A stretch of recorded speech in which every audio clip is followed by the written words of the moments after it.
Hello friends, আমরা এসেছি কাজাকিস্তানের আলমাটিতে। এবার আলমাটির এটা হচ্ছে সিমলক।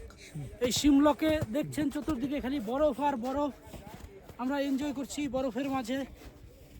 প্রকৃতির কি অপরূপ রূপ!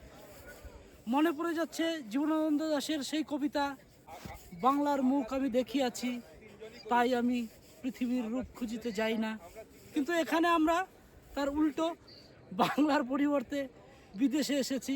বিদেশে এসেও এখানকার বিদেশের প্রকৃতির অপরূপ রূপ আমরা দেখতে পাচ্ছি। এই দেখুন, বরফের চূড়ায় বরফে বরফ, আমাদের আশপাশে শুধু বরফই বরফ।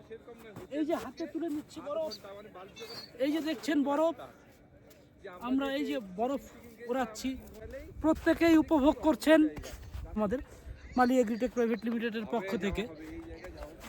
তো এখানে আমার সঙ্গে উপস্থিত আছেন আমাদের সোহেল এগ্রো সার্ভিসের নজরুল দা।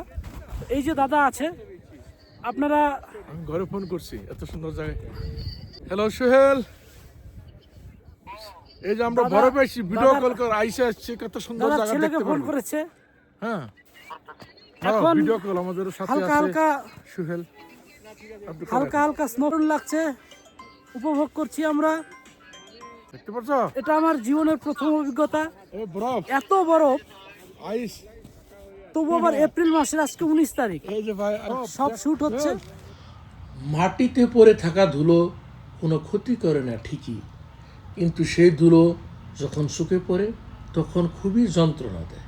ঠিক তেমনি জীবনের কাউকে কোনো তুচ্ছ দুর্বল ভেবে কষ্ট দিও না, কারণ সৃষ্টিকর্তা তার ভাগ্যের চাকা কখন ঘুরিয়ে দিবে আমরা সেটা কেউ জানি না। তখন কিন্তু সেও তোমার সুখের বালি হতে পারে। কাছে গিয়ে হয়তো বলার সুযোগ হবে না, তাই দূরে থেকেই বলছি বিষম মনে পড়ে তোমায়। যতই করি আমার কিছুই আমার নয়, খেলনা দিয়ে করছি খেলা, ভেঙে যাওয়ার ভয়। মায়ার জালে জড়িয়ে আছি, চাই না বের হতে, ডাক আসলে যেতে হবে, কেউ যাবে না সাথে।